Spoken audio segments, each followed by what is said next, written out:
Hey guys. Welcome to Called Higher, where God calls us to a greater and a higher purpose here than the one we have here on earth. Today we're in Called Higher episode number 15, and today we're joined with Jossi and Ciara. Ciara, welcome back as a guest. Ciara's been here she was back in the second episode. Jossi, welcome on. Thank you very much. Nice to have you. Yeah, thanks for having me. We're going to rock and roll with today. Today is a bit of a deep Q&A. And when I say deep, it's deep. It's deep. When we get into it, then we get deep. Yeah. But you know what? Let's start. And we're going to start with a light heart. I'm going to say to you, if Jesus was going to Tesco, what meal deal would Jesus buy? That's a hard question. I'll have to have a good old think. Now, I've asked this question to a few people, and our go-to answer is he's going tuna sandwich, because hear me out, bread and fish, feed the 5,000. Okay. Yeah, and then he's going water, because he can turn it into wine. That's quite smart. I probably And then would the do that. side is the whole, and the side, I think we normally go maybe just, I feel like he's a fruit bag type of guy. I don't know. I feel like he's more of like a Caesar salad. But I feel like he's like very healthy, well-being. I thought we were trying to do like Maybe. Caesar salad, Caesar Roman. No. Right, I haven't got that far ahead, but I feel like maybe like a granola bar as a side. Granola bar? Yeah. I feel like he's going to be like very health and well-being, focused guy. I'm gonna say I actually sided the tuna. What was it? Tuna sandwich. Because also the smell, people don't like it, and Jesus is very countercultural. Like he annoys some people. He annoys some people. I don't know what drink. Honestly. Surely water into wine is Yeah, I mean, you know what? I'm gonna go with what everyone else said because I can't really actually think. Follow the crowd. I'm gonna follow the crowd. Wow, follow the crowd. I'm gonna follow the Jesus crowd. That's the only crowd I'm following. I'm happy to be different. So. Okay, sorry. I thought you were trying to Different do guy something over smart here. with Caesar salad, be like Caesar No, that was Roman. pretty smart. I'll give you that. Rome, lettuce, let us enjoy it. Come on, he's actually tricking Yeah. Fair enough. I'm gonna stop now. Fair enough. We're less than 5 minutes Yeah, in, simmer and down, we're already simmer cracking down. it. Ooh, we're in for a long one. No, Yeah. we got a lot of conversation to get through, Yeah, so right. let's dive straight in Let's do it. to a picture that reminds you of Jesus. Now, this can be just like a mental picture. Yeah. This can be like a physical picture you have on your Great. phone. This can be literally like whatever you think. So, I think for me, a sunset is like, I say, it's cliche, everyone's gonna say it. But I think just like if you get a nice sunset, come on, man. So That's amazing. Doesn't that just remind you of Christ? Yeah, it's Yeah. just like Jesus. When you see it. It's amazing. By you too. For me, I think it probably goes back to the old like kids school that we sing like he's got the whole world in his hands. I just can imagine like Jesus with the world in his hands, or in fact me like cradling, if that makes sense. That's cute. Like That was sunset. no, it's not. It's just No, yours is amazing. I just feel like the like protection element and like the holding us just like in his helm. So yeah, that's for me Oh, I definitely a love picture. that. What about you? Mine's kind of, no, I wouldn't say mine's deep, but mine's just kind of like sentimental, I guess. I just view him as like a dad that's so like all about his kid, like that's all he cares about, and he's like, I love my daughter, and he's always trying to like drop little like gifts in, or drop little moments in where he's just like, I just want to be there, like give you a flower crown, or give you something just to brighten up your day. That's how I view him. He's just like my dad that's always like, I just want to pour everything into you. That's just how I view him. Yeah. Go for the wholesome vibes. Wholesome vibes indeed. He's a wholesome dad. Bring him down. 100%. He's a great warm dad. hug, warm embrace. Warm embrace, I exactly. have to admit, I wasn't thinking of flower crown, but Oh no, it's because that's just a testimony. I've had that before. Like I'd be somewhere and there was a flower crown. Yeah, like someone was holding out a flower crown, and I didn't realise it in the moment. And then I got home and I was spending time with him, and he was like, that flower crown that guy was holding was actually me trying to tell you like I was there. And I was like, oh okay. Oh wow. Flower crown. Now we've got sentiment behind it. Now our folks That's what I are said. my It's sunset sentimental. sunset to like cradling hands to like next level meaningful. That's why it's sentimental. No, yeah. I guess it's- I thought you just meant drop that. You should be like flower crown because. I know. I don't know if I was gonna start. Nah, just start rambling spitting. on. You just gotta Great. start. All right, next time I will. I'll be spitting with glass. Don't worry. That's a lovely testimony. I think just like, but it's something like, so in the moment you just completely miss it. Yeah, in the moment. Just I was at like a food festival with my school, and like these guys were handing out these orange flower crowns, and later that day I think I got like a vision of me with a flower crown, and he was like, did you not notice like that flower crown that you saw earlier? And I was like, I probably should have noticed it. No, but I think it's just those little mundane moments that you don't actually notice, but sometimes you just have to turn your attention and see, like, God's actually in this. Yeah, and so obviously you're not even looking for it. Like, you're at a food festival with your school. Yeah, you're not going around looking like, where's God in this? No. Like, hello. But maybe you should be. Okay. Yeah, no, Good point. I mean, it's a valid point. He's not wrong. It is a valid point. I think that's such like an important aspect of just looking throughout God in the everyday moment. Yeah. And like it talks about it like as we go on, it's living a life for God and how like in all the moments always looking for God. But actually doing what God wants us to do in life. Yeah. Like we talk about God's plan. We've actually gone to that. Not the song God's plan. We're not. I just read God's plan. Is that what I had to hear Toby freestyle? Come on, let's go. Let's go for it. No, Come on, let's go. Let's do it. You might as well. You've got everyone excited. Hey. God's plan. It's God's everything mother me. Wait. Okay. I got hold of this. Wait. Yeah, that's just Bad things. It's a lot of bad things. Yeah, we're inside. And I wish, and I wish, and I wish, and I wish, and I wish, and I wish. Come on, Okay, move on. We're now talking about God's plan. Actual God's plan. Actual God's plan. Great. And we'll start off with how do you follow like what if God's plan isn't what I want it to be? What do we like? How do we come about that? Because I think it's a really hard thing. Like it talks about in the Bible like aligning your desires with the Lord, like draw near to Him, all these different things. I had them notes somewhere. But it's like what do we do in these moments? Like, how do we actually discern different things from God? You know? Yeah. What do you guys think? That's a tough one. I think for me, we can obviously, I feel like as humans, it's in our nature to be quite short-sighted in terms of what we think is the best plan for us at the time. And often we can be like, oh, well, I'm certain, like this is definitely what's the best plan for me. Like it doesn't matter.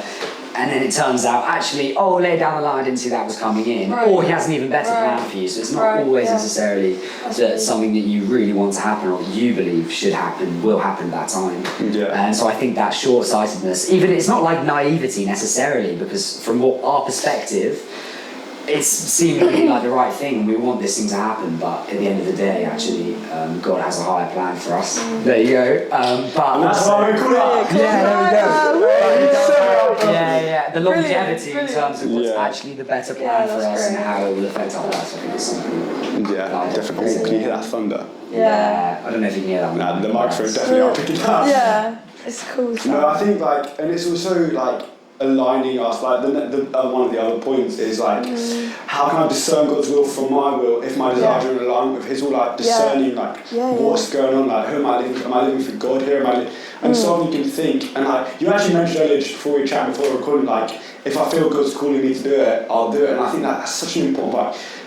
Discerning God's will, because it's so easy to just go down a tangent and do something. It's like just because it's like a Christian thing to do, not necessarily it's what God wants to do. Basically, And it's like what would you say is like the easiest way for you to bring that like God to that?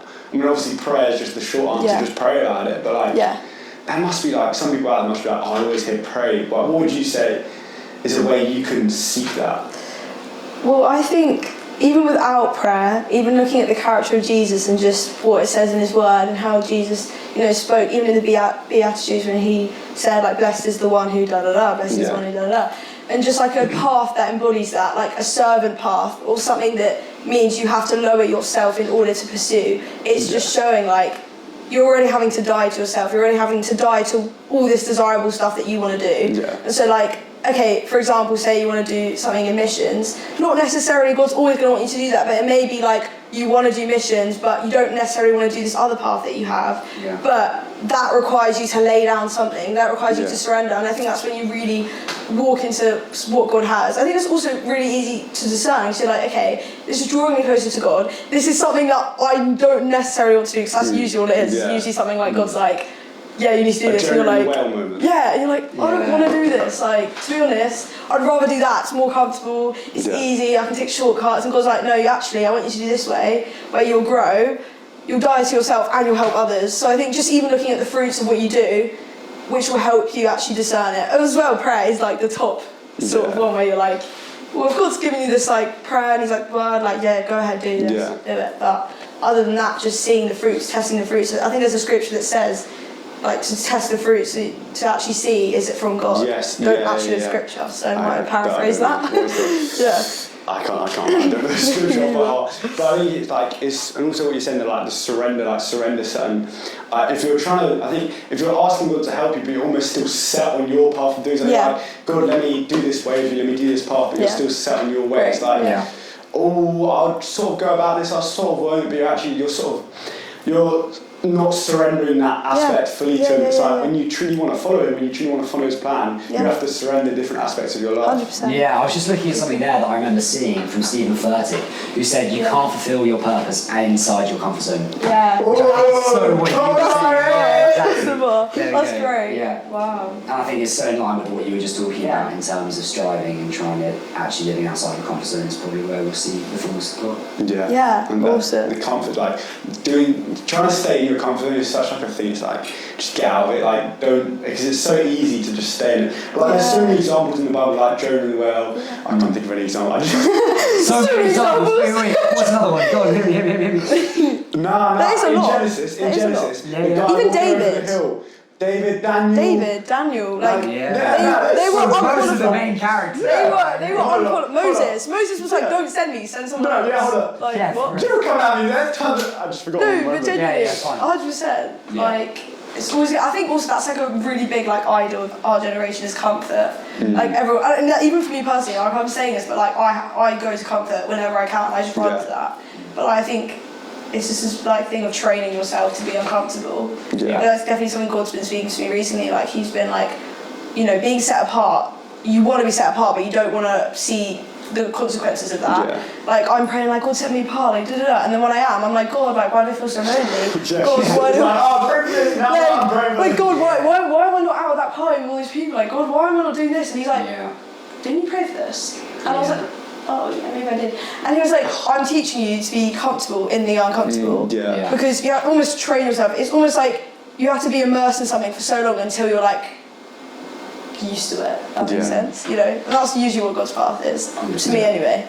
I haven't experienced it. You can so easily be like, I love what you said, I pray for this, and now I'm not like, it's so easy to just switch, like, you pray for it, and then it comes in maybe a different form of what you're expecting, like you pray for it in this set way, and then all of a sudden it's like, like, that's sort of what I was praying for, but it's sort of not how I thought it was going to be. Yeah. It's like I was praying for it, and it's like, Yeah, because you want to be all these like amazing, like holy and set apart, but then the cost of it is like, there's a big cost. It's literally your whole life. It says in the Bible, pick up your cross daily. So it's like that's not really like mesmerising to do. It's not like this like aesthetic like Christian day in the life sort of vibe. It's like literally surrendering everything. Yeah. I think the thunder's really loud. It's loud for us. It's definitely They kind But if we sound like such bullies, like lots of things gonna fall down. Silence. No, I think also when you're saying there, like you mentioned about like you see social media like 5 minute day in the life of a Christian, like that through that social media it portrays such a different. We've lost the light. That's fine. Keep going, Tony. Keep going, let's go. It portrays such like a different aspect. It portrays like a calm person. It portrays all this stuff, and it's actually like thinking, no, that's not what we're getting at here. Yeah. That's not what we're trying to achieve. I think we see so much at face value, like in terms of the hecticness behind, behind like so many people's like with a day in the life. I mean, talk about an influencer. We see what we're seeing literally through our phone, and that's been procured is how they want you to perceive it. I think that's one of the dangerous things about social media is like you're only actually perceiving something through how someone wants you to perceive it. You don't actually get to fully get your own interpretation of a situation or a video or of a photo or of a comment someone's made and taken out of context even. And so I think it's the outlet determines a lot of how it can be effective, which I think is hard. 100%. Yeah, I think like literally it takes it out of context. And I think, but so often we are so easy to base our context off the out of contextness. That's too much context. That's too much context, man. It's like out of context this. No, but like you get what I mean? Like, so easily we base our lives off what we see on social media. Like, try and be like this, dress like this, look like this, act like this. 100%. And it's like, mate, hold up. Like, look at what you're seeing. Think about what you're seeing. Yeah, 100%. It's not what you're looking for. Yeah. So like this generation there's so much like it's very secular, like secular joy and the like parties, relationships, it's all like can be portrayed in different ways. Yeah. And I think it's just going about it. Ciara, what do you think? Here we are. Okay. No, well, you did, yeah. It's You hyped it up. You said you had a guys, lot get of the points to popcorn. add in. So let's Sit back, relax, get ready. It's coming. Sit all the way back. Just sit. So basically, first of all, this generation is very like there's this in Ecclesiastes, I think. Okay. It talks about things being like like chaff being blown by the wind, and everything's just meaningless. Now, okay, Ecclesiastes is very depressing. For Solomon, he was an amazing guy. Yeah. Look, he married like 60 people, maybe more. I don't know, really. Hiking. But yeah, anyway, but he makes a really good point because I think that's what the one phrase that really just labels our generation, just not our generation like the people, but the activities that people do. And I even find like now as a Christian, as a follower of Christ, and I take part in like, I don't know, I wouldn't say worldly activities, but let's say I go out to a party or go out with friends, and it's obviously all in a sense like there's nothing me personally doing something bad, but I find that when I go home after I'm like, that was fun. But like it's ended now.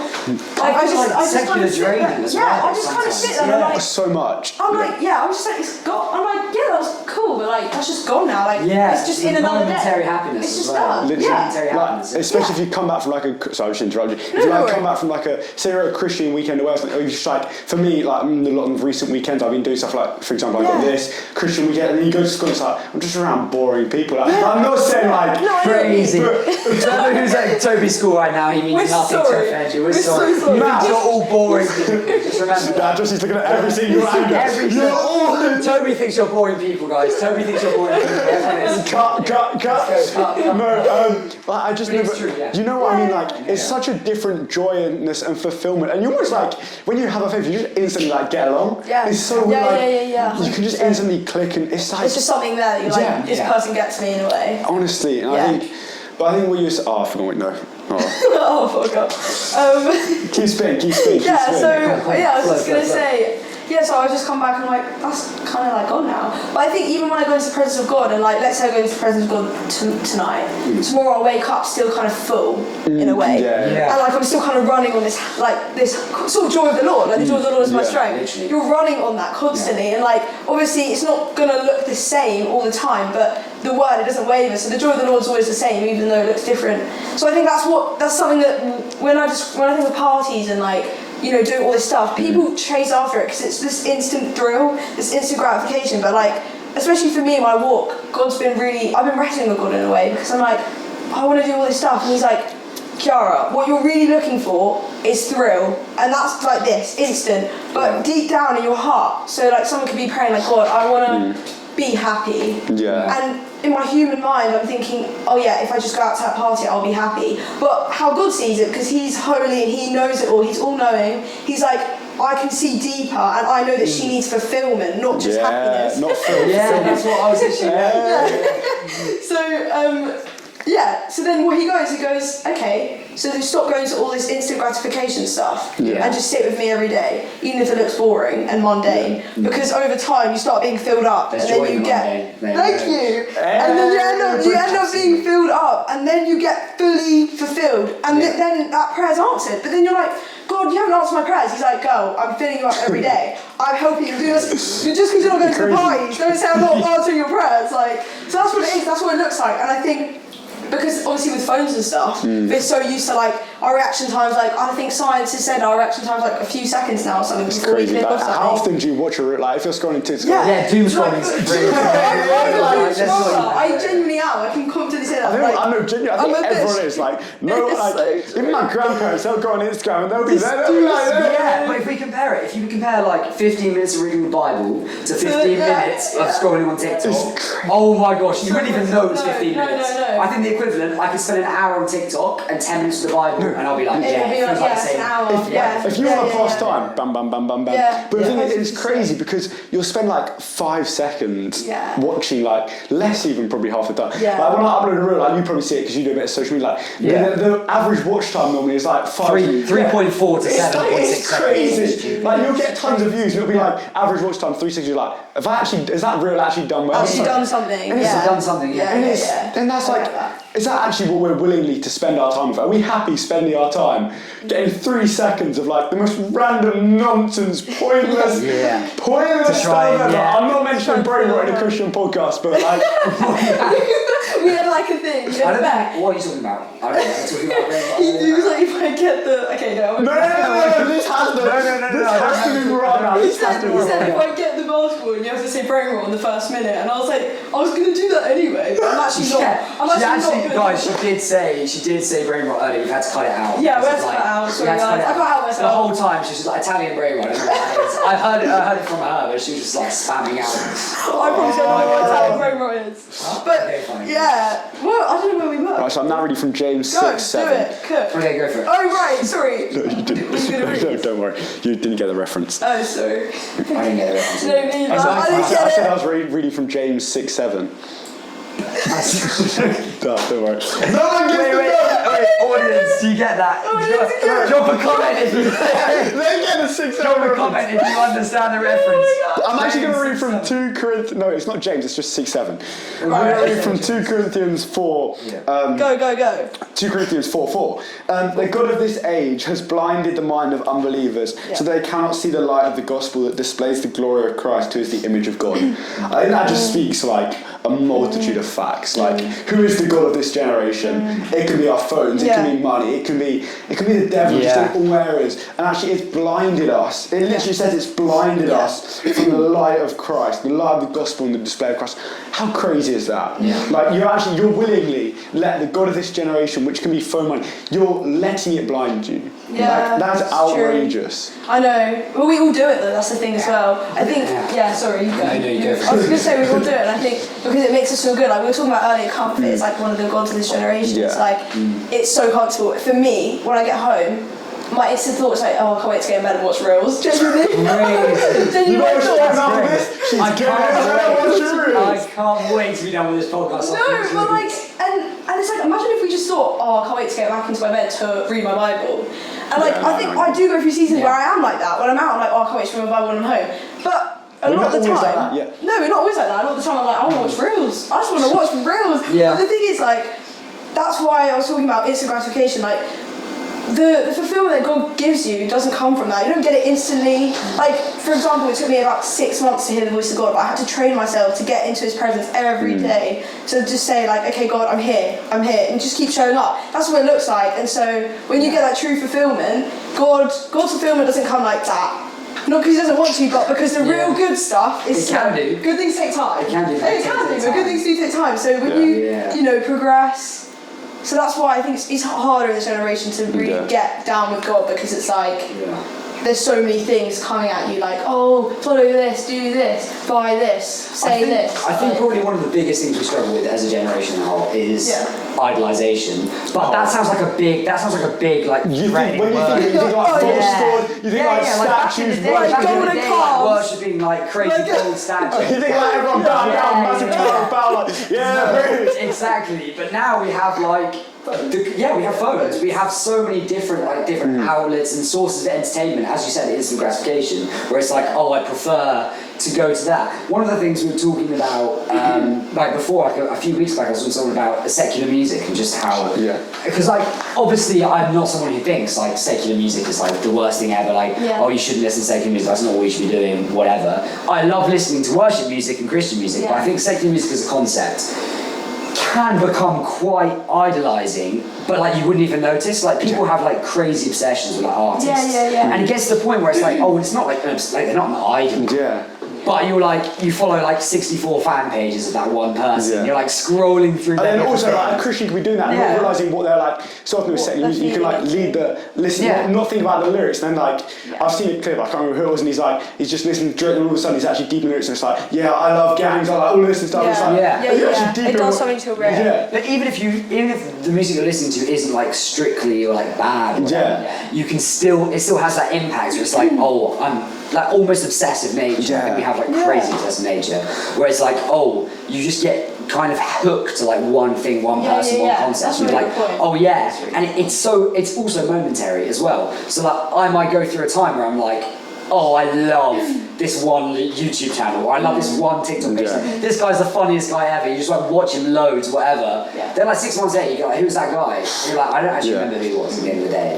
And it's like, it kind of actually, you're already at the point where if you spent that time with God, you wouldn't, but you might not even think about it. And it's just, that's why I think you have to be careful. I think like, Ciara, you said something, no, it's like you were saying about like, the instant, like, when we think of God, like when we pray to God for something, so often we just want it instantly. And like, if you don't get it instantly, you go straight to this unit of, oh, God hasn't answered it. Or it's like, or with anything, you want it instantly, and that's why it's so easy to want to just scroll, or want to do these things, or want to hang around normal people, because it's like, it's instant. It's instant. Like, you go to a party, it's instant joy, it's instant good vibes straight away, it's instant party. Like, but as you were saying, the difference of like going to a party, so if I went to a party on like a Saturday night, and then Sunday morning you can't just be like, oh yeah, I went to that. It's like you don't really feel like revived. When I've gone to some camps, or even like a worship evening, you come afterwards, it's the whole week until Sunday, I'll just be like still buzzing. You're just like, you still got that joy of the Lord. It's insane. That's literally why I think. Like, this is how you know that like our faith is an amazing thing. Like Christianity, like it's an amazing thing. How is this stuff like? You could go to like a worship session for like an hour, and it could like keep you going for ages. Like this worldly stuff. Like you go to an an hour party. That's not giving you anything. Like, you go to an hour solid worship, solid community with other Christians. That can suffice for, and like they can make lifelong friends. Like honestly, it just shows, doesn't it? 100%. Jinx. There we go. There you go. We're done. I'm loving this generation talk. This is really cool. There's a lot to unpack We here. haven't touched on the relationships and friendships, but Damn. We could go there. But we could go to something else and come back. Yeah, go on then. We'll go to the spiritually dry, because I know you want to spit on that. What was it, sorry? Oh yeah, you said you had so much. She's like, I've got so much shit, but I can't share it yet. You need to wait. Yeah, she was holding it. You're raising. We're so intrigued. We're ready. Yeah, I'm not even going to introduce the question. I'm just going to say to you, what do I do when I feel spiritually dry? Yeah, go on. Dun dun Tell him. What's he doing? Dun dun. Okay. So essentially, well, it's a big Can I ask question. you what you were saying earlier, like, if you don't mind about that? What was I saying earlier? Oh, right, yeah. Oh, So so I'd say recently, from like May till up about like probably a few weeks ago even, I've been in like a really dry season. And it's not even that I was struggling like with me trying to hear God or anything like that. It's more I think I did something, or I went somewhere where like I was sort of immersed in like the worldly vibe and just, the world of that. And I kind of came back and I was like, why did I ever leave this thing? Like, why did I ever leave doing this? And like, there was just like my sort of feeling thoughts were coming to me like, oh, like it's so fun just to do that. Like, why don't you just do that? And so I got into this mindset, and it was so spiritual. Like, it's such a simple thing, like going out to a party, going out to that place. But it shifted my mindset instantly. And I went into this completely worldly mindset for about a month, where I was literally just like all about, like I didn't want to spend time with God. I didn't want to do that. I wasn't necessarily going out and doing anything bad, but it was the thoughts. Like because I was still in the middle of my exam, so I didn't really get to go out and do anything. But I think it starts with the thought, and then the action happens. But so I just went through a really spiritual dry season, and I wasn't feeling alive in the word. I wasn't feeling like, I always felt a bit dirty to come to God. I was like, oh God, like, I don't even know what I'd say to you in this moment. Like, what would I even say? What would I even do? I don't have anything to say. I don't even necessarily want to say anything to you. I don't want to even talk to you. Genuinely, that was it. I would go to God sometimes and be like, God, you know what? I don't actually want to talk to you. And I was like, you know what? It's better to be honest with God than not to. And I just said to God, look, I don't want to talk to you right now. Like, I don't. And obviously it's crazy because God's amazing and he meets us where we are. But I think for me it's just been really hard. But even in that, like, I'd have like a dry week or a dry 2 weeks, and then at the end of the week I'd like slowly carry myself to the Bible and I'm like, okay, let me just try it. Let me just see if I can get anything. And as soon as I open that word, as soon as I close my door, as soon as I put on that song, I just feel Holy Spirit rush in, and he's just pouring his love on me, and I'm like, why are you like talking to, like, what do you back with open arms? I'm like, do you like, how do you like me still? Like, I thought we were like not friends anymore. Like, he was like the first thing he said to me, I think after like 3 weeks or something, he was like, oh, I love you, Ciara. And I was like, I haven't spoken to you in 3 weeks, and I've been like thinking all these thoughts, like, oh my gosh, I want to go back to this, I want to go back to that. Yeah. And like, I think me as a friend, if like my friend was like, oh, I want to be rude to Ciara, like I want to disobey Ciara, like not disobey Ciara, but disrespect. Well, 'cause you're the boss. If anyone ever says that they're going to disobey me, oh my god. No, I said it in the room like, oh, I want to disrespect Ciara, like I want to go against like what our friendship means for whatever. Yeah. I'd be thinking like, I want to talk to this person ever again. But seriously, like I'd literally be thinking like, I don't want to talk to this person, like who do they think they are? If they come back, I'll be like, no, you said all this stuff about me in secret, like I don't want to hear anything to do with you. But immediately God's like, I just want to chill with you. And so I think even in the midst of my dry season, I think it was crucial I went through it. Dry seasons aren't anything to be like scared of. I think they're so crucial because it reminds you about the true love of God. I think I've seen a whole new side of God in this season that I wouldn't have seen if I was continuously on fire for him from May till now. So like the season, I haven't been reading my Bible. I haven't really been the best Christian ever. But in this season, God's been walking me through it, saying, this is how much I love you. It's not conditional. His love is not conditional, which I think conditional love is like, it is a label over so many relationships. Like we were saying relationships earlier, like, if you give me this, I'll give you that. But God's like, no, whatever you do, my love stands. My love stands over you. My banner over you is love. That's genuinely what he's always singing over you. He's always that. So that's something I had to remember. Did you say that deliberately? Huh? Yeah, we were guys. We listened to I might have. Sorry, I kicked you there. I didn't kick you. I know. Sorry. But so I think, but when you do, I think be around Christian community as well. Like you were saying earlier, like when you go to something and there's like a big community there, be surrounded, like you get more filled. People that are not going through dry seasons can really push you. Like I've had a few good friends in my corner in the past month or so that have been like, you can name if you can shout them out. Faith, I love you. Come on. You're amazing. Big up, Faith. To be fair, Faith's just amazing. She's just a great person. Love her to bits, really. Any other shout outs quickly? Lydia, love you. Big up, Liz. Close to my heart, always. So I just cut these up. Bestie, No, it's good. But like, they really pushed me in my faith. They're like, well, if you're not feeling enlivened? That's not really a word, is it? No, it's not really a word. Okay, so if you're not feeling like passionate or what's the word? Like alive. So just to pray. They're like, okay, cool, how can I pray for you? How can I give you advice? Anyways. On to you, Jossi. Sorry, you're the presenter. Okay, go for it, guys. On to me. Thank you. Well, you were obviously touching, I think what you were touching on, biblically, comparatively, was a bit of the prodigal son classic. Prodigal son. I love prodigal. And as you said, it's like, well, if anyone ever disobeyed you, which of course they wouldn't, then you'd be fuming and whatever, and that's the natural human instinct. But then when we come back to that, if you don't know the story of the prodigal son, get to know it. It's like a classic. Gospels. Yes, Gospels. Yeah, get it. Yeah, I actually don't know where it is. Oh, right, I thought you knew. Do you know where it is specifically? Guys, it's in the Bible. I'm going to look it up right now because I think people need to know this story. Anyway, it's amazing. Synopsis-wise, basically a son goes out, spends all of his father's fortune after he inherited it, and then spends it on like very worldly things that you wouldn't really want to be spending on partying, all of those kind of jazz, and then ends up having to come home and he's in an absolute state. And what he expects...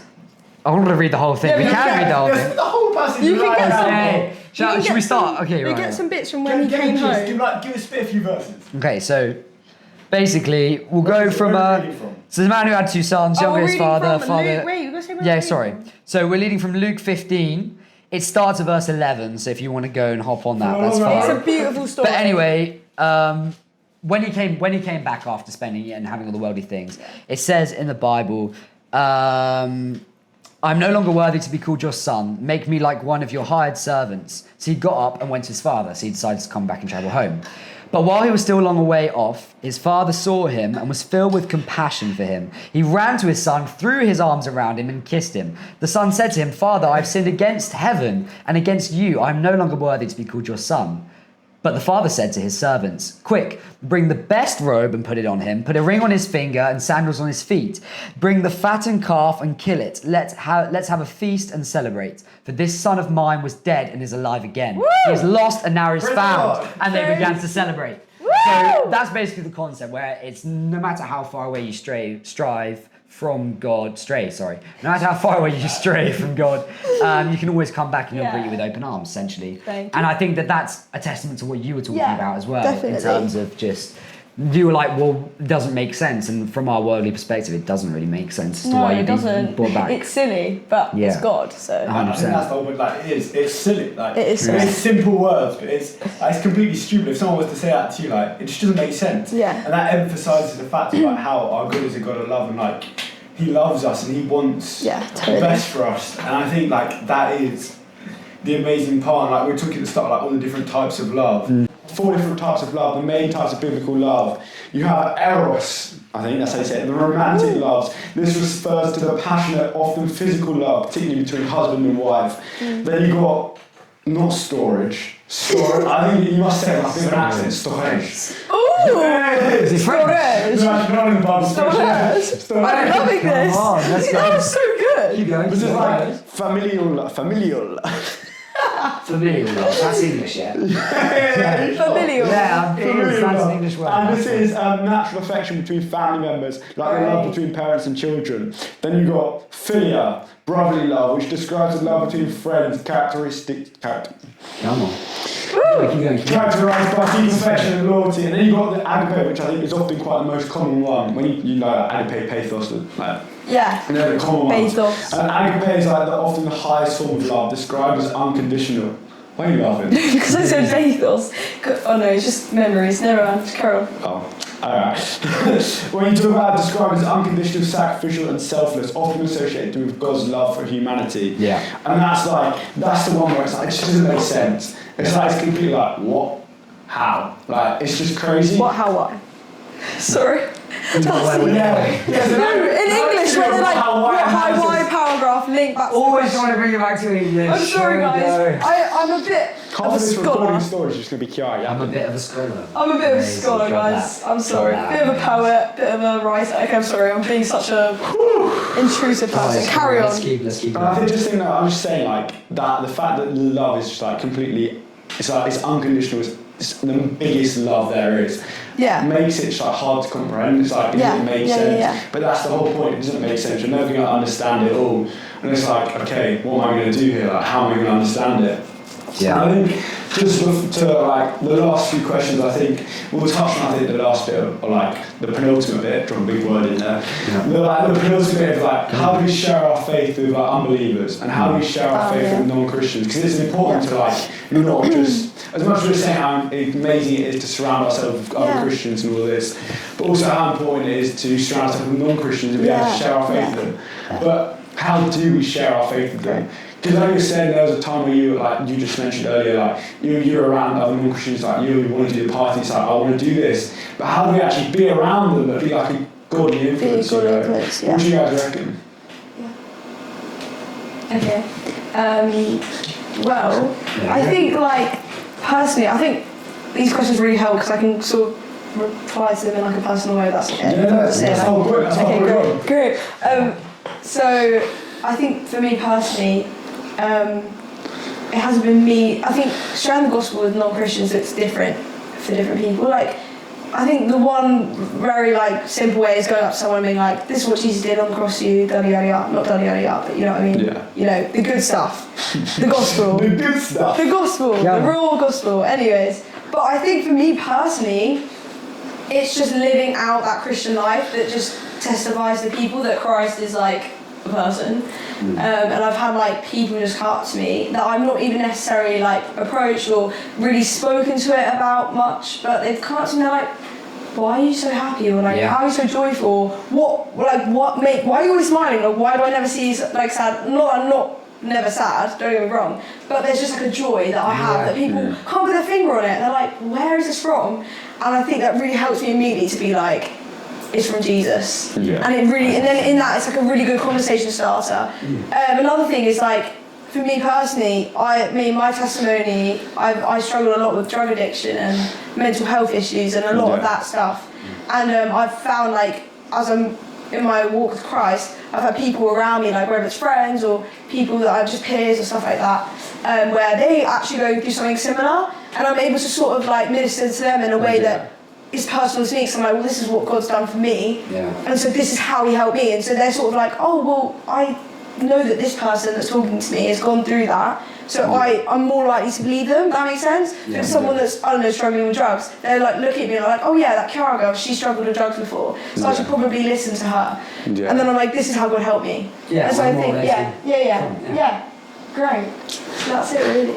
On to you. I completely agree with you. I think that I've had a lot of interactions. Disagree. No, exactly. I want to counteract that. But I think I've had a lot of interactions where people come up to me, or they just message me like, out of the blue and things, and they just say, it's just like we have. It's stories for another time, but I think they are. They are. But I think it's fine. One story. No.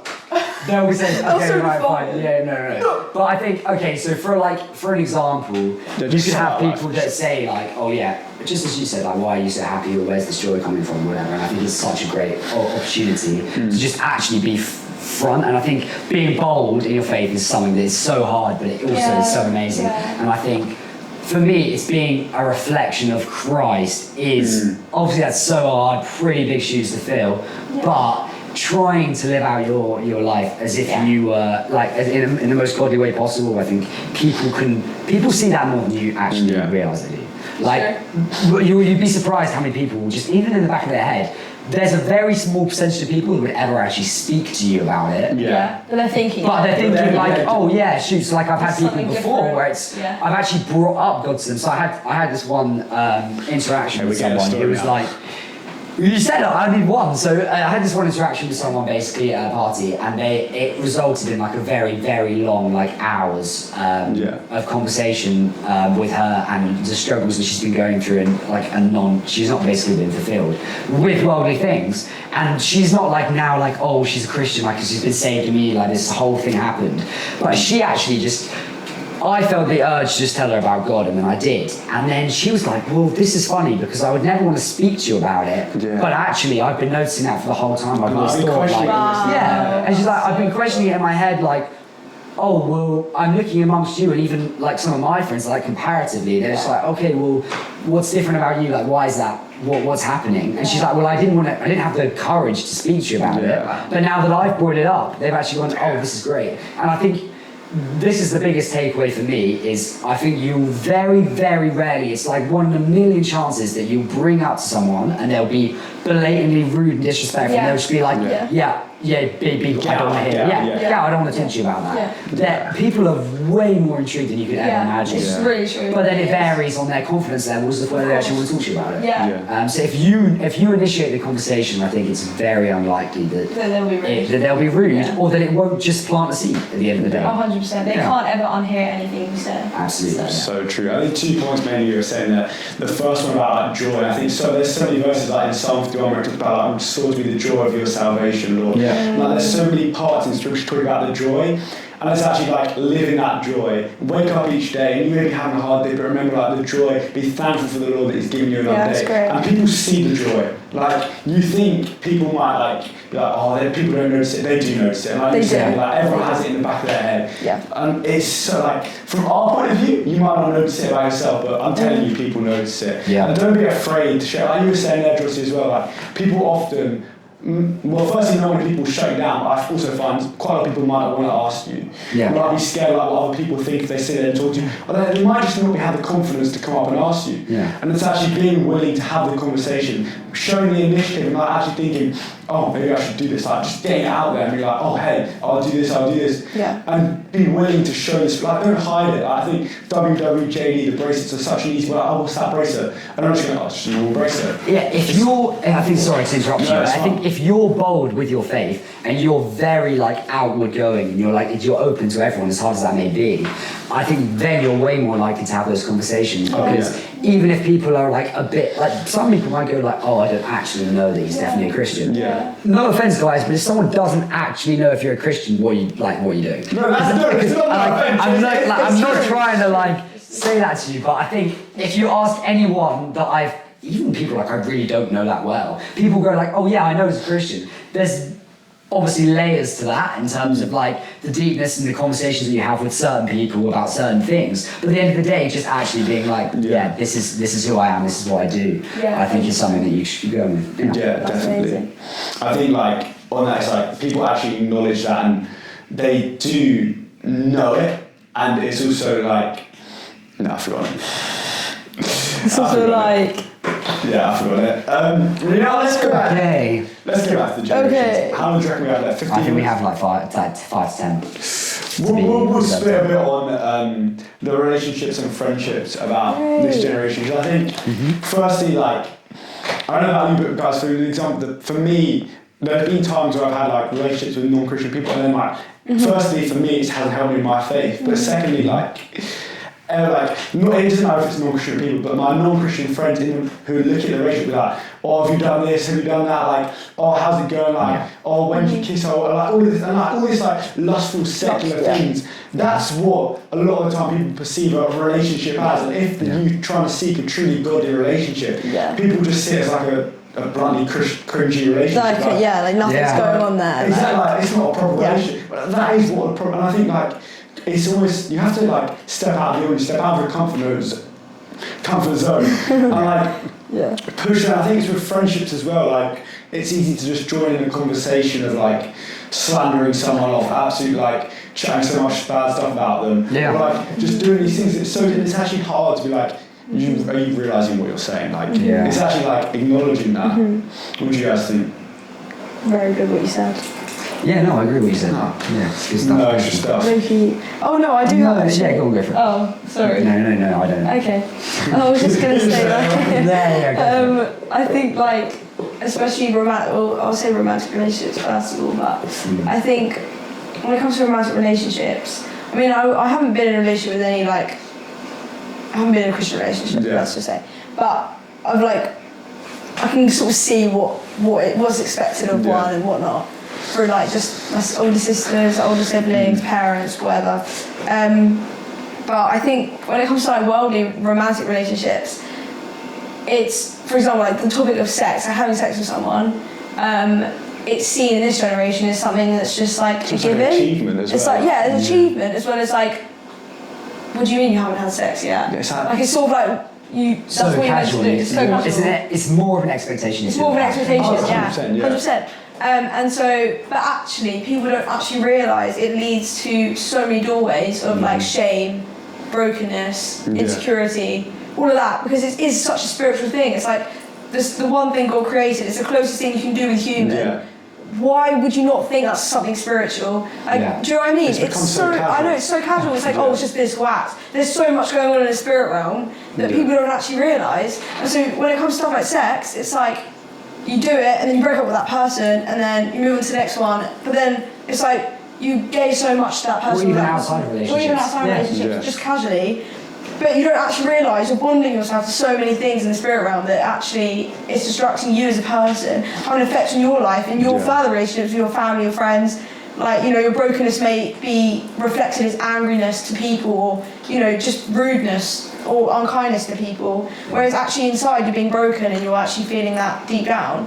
But yeah, and I think with friendships, like personally for me in my life, like when I came to Christ, I found that I really just, it was really weird, like a month before I had my first encounter with God, I just stopped being friends with one of my best friends. And I was broken, I was crushed, I was like, this is the worst thing that could ever happen to me. And then a month later I encountered God, and then 2 months later I gave my life to him and like fully decided to lay everything down and was like, I want to follow you.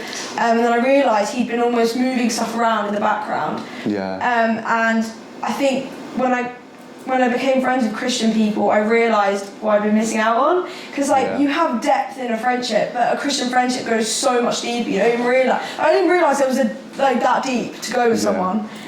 When you actually come into like a relationship with someone as a friend.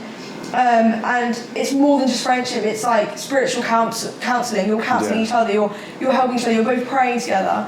And I think, the Lord will always put people around you, especially if you're like. I think the position I was in, I was like, I really want to live for God, but all my friends are like not Christian. They're all wanting to do that. And half of me, I kind of want to do what they're doing, and half of me, it's all like this. It's lukewarm. It is lukewarm. That's the definition, really. Yeah. But I think it was like instantaneous. I was like, God, I want to follow you. All the friends just went da da da da da, and then God brought all my friends, all the Christian friends.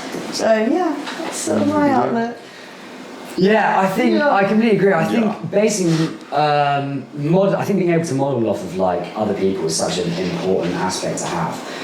I think like in terms of like romantic relationships, I think being able to see like a healthy Christian romantic relationship and being able to model and see like actually that's what we should be doing, that's what we shouldn't be doing, and the comparison isn't necessarily always bad. Like comparing yourself to other people, like although they compare themselves to you often. I think you need to also remember that it's not always, comparison isn't always a bad thing. And I think from any relationship, whether that's like romantic or friendships or familial, like whatever relationship it is, I think, I started chucking it down with your own. So I think with whatever relationship that may be, I think you'd be surprised how many habits, how many tendencies you pick up determined by the people that you surround yourself with. And so I think that even if you use like subliminal and it's just like, that's fine, they can't even hear this as well probably. Even if it's like subliminal, it's like, someone else is just talking about something that you don't want to be involved in, or the way they act, or the way they behave, the decisions they make. It's like, actually, you begin to inhabit those different tendencies in yourself, and you might not actually, when you take a step back and you look at it for what it is, being not involved in it, you go, actually, is that what I should be doing? Is that worldly? So I think actually being able to take a step back out of any relationship and go, if I'm looking at this from an outsider perspective of like other people or as another group, or just looking at your group of friends and going, what are these guys doing? Like, do people look around? Do other people walk past you and go like, these guys are being idiots? Do they walk around them and going like, that's what true friendship looks like? Or do they look around and go like, to be honest with you, they're just having a bit of fun, but like, is that something you want to be doing? So I think being able to take a step back and that's very good. Basing it off other people's relationships who are good role models, I think that's very good. Yeah. Amazing. 100%. Hit all the nails, I think. Come on. Yeah. I think just lastly, because we're probably short for footage. Yeah. I think lastly, just from my point of view, of now being in a Christian relationship. Sorry, I should bullshit. Like being in a Christian relationship to when I haven't been like. But it's that. Wait, what? Sorry, guys. That's crazy. We need to drop the law afterwards. Oh my god. Why would you have had this whole conversation about relationships and then just drop that? From Please being go. like a non-Christian relationship to now being a Christian relationship, like you hear the cliche phrase of there's three people in the relationship, but it actually does feel like it, and like you can just like you have so much of a different level. Like from when I first met her, like you just like you click and you can learn together in your faith, and it's such a good thing. And compared to non-Christian relationships, it actually makes you feel like you can look back on them and be like, you're wasting so much. And like honestly, if someone comes up to me now as a Christian saying, what do you think about? I mean, like, yes, I think you can date non-Christians, but I think from my point of view, where I know for me, I don't think I'm strong enough to be able to date a non-Christian person, like, flirt to convert or whatever they say. No, I agree with you. I don't think I'm strong enough. But it's down to the person, I think. Literally. But I think for me, and this is like, honestly, it's so amazing, because for me, we can both grow in our faith. Yeah, that's amazing. Yeah, no, awesome. We need to hear this, Laura. Yeah, we do, we will. By the way. I just want to touch on something. So when we were talking about that, and you were talking about like the different like relationships and the way you do it. So at my school, I was told by a teacher, so my house master is like the main guy who looks after me. Yeah. He was like, thanks for that. Anyway, so he was talking to us as like a year group. There's only like 10 of us there in the conversation. He was like, so guys, what you need to know about like your like relationship in general is it's a triangle. So you have me and the school, you have your parents, and you have you. And there's nothing else really outside of that that's going to make the difference, it's going to help you and affect you in school. Yeah.